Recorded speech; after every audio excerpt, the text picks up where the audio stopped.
واتقوا الله وذروا ما بقي من الربا إن كنتم. Kita lanjutkan ya. وَمَنْ عَادَ فَأُولَئِكَ أَصْحَابُ النَّارِ هُمْ فِيهَا خَالِدُونَ. Orang yang mengulang dan mengambil kembali riba padahal sudah dapat informasi haramnya riba, maka dia adalah penghuni neraka kekal di dalamnya. Dan sekali lagi adalah selain kesyirikan seorang tidak kekal, selain kekufuran seorang tidak kekal. Tetapi kenapa disebutkan kekal? Itu bisa jadi orang itu menghalalkan riba sehingga dia menjadi kafir. Atau disebutkan kekal di sini adalah mengindikasikan betapa besarnya dosa riba. Maka Nabi SAW menyebutkan bahwasanya riba itu ada 73 pintu, kata Nabi SAW. 73 pintu riba. Yang paling ringan dari dosa riba itu, kata Nabi SAW, adalah seperti dosa seorang anak kandung berzina dengan ibunya. Subhanallah. Ini adalah begitu besarnya dosa riba. Dia bukan sekedar dosa, tapi dia menjijikkan dan lebih menjijikkan, dan sangat menjijikkan. Bagaimana mungkin bisa kebalik-balik ya?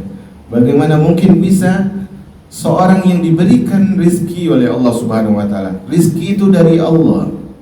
Apa yang dia dapat itu murni pemberian Allah Subhanahu wa taala. Kemudian apa? Kemudian dia ternyata mencari untung dari rezeki yang Allah berikan dengan cara menzalimi orang lain. Subhanallah, ini sungguh menjijikkan dosa tersebut. Makanya kata Nabi SAW, sesungguhnya kata Nabi SAW dalam hadis yang lain, dosa riba itu adalah seperti dosa 36 kali berzina. Subhanallah. Itu dosa satu dirham riba. 1 dirham riba, harga yang sangat sedikit, tetapi seperti seorang berzina 36 kali waliyadzubillah. Ini adalah dosa yang sangat harus dihindari. Tidaklah sebuah negeri itu akan bangkit kecuali dengan cara mereka melakukan tauhid dan meninggalkan kezaliman termasuk riba.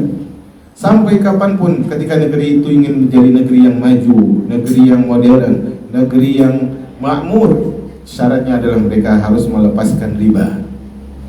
Mereka harus melepaskan riba. Kata Imam Zahabi, ini adalah ancaman yang besar, yaitu kekal di dalam neraka sebagaimana yang Anda lihat di dalam dalil.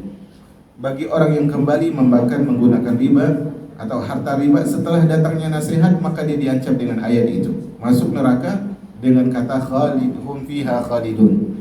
Maka tidak ada daya dan kekuatan kecuali dengan pertolongan Allah Subhanahu wa taala. Nabi SAW bersabda, dan hadis ini adalah hadis berulang, nanti di bab-bab selanjutnya hadis ini juga akan diulang lagi.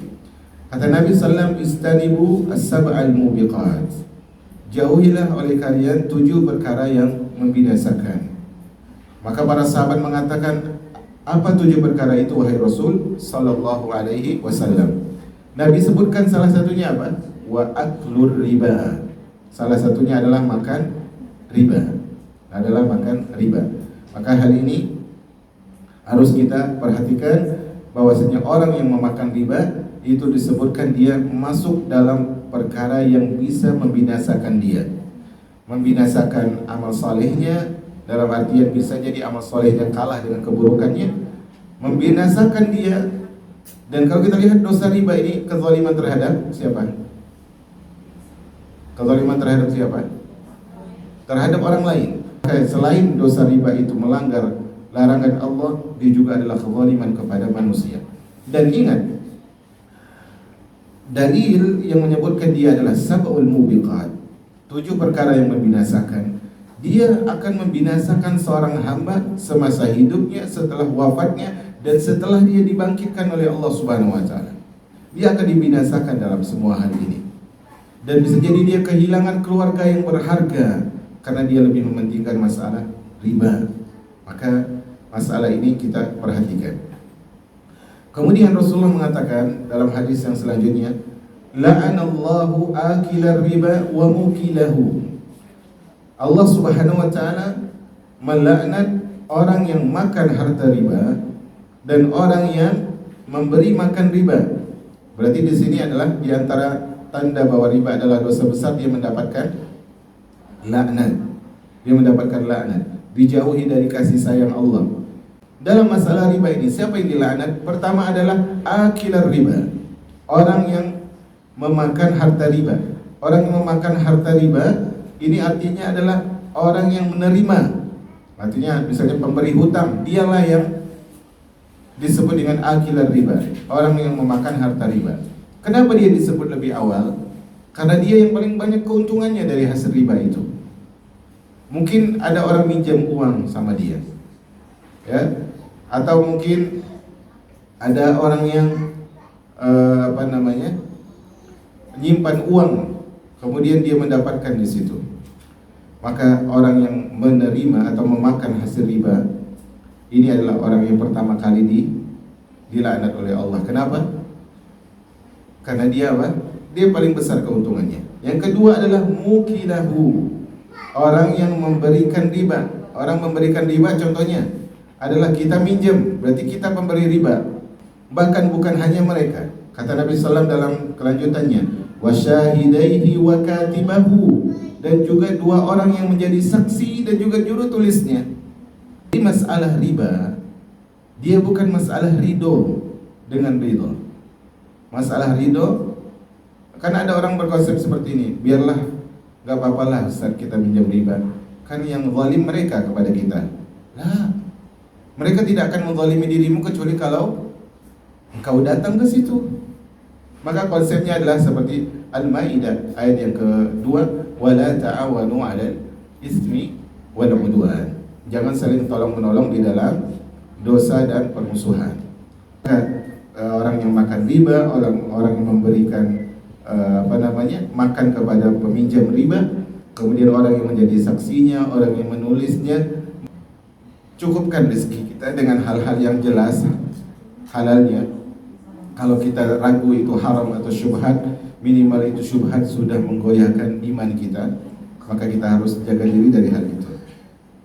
Kemudian dalil yang terakhir, akilur riba wa mukilahu wa katibahu idza alimu dzalika mal'unun ala lisan Muhammadin sallallahu alaihi wasallam yaumil qiyamah. Hadisnya adalah hadis yang tidak sahih, tapi kita bacakan dulu.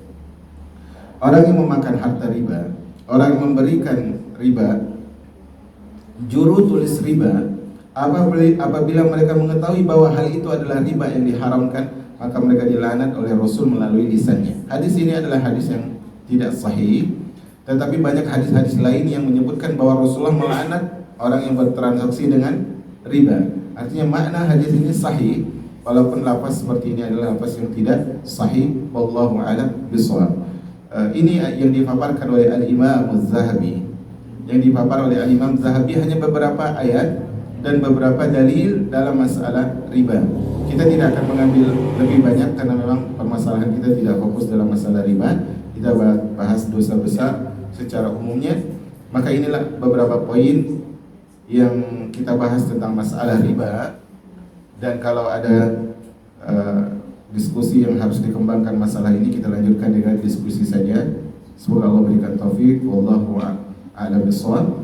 Sallallahu ala nabiyyina Muhammad wa alihi wa ashabihi wa tabi'in. Walhamdulillahi rabbil alamin.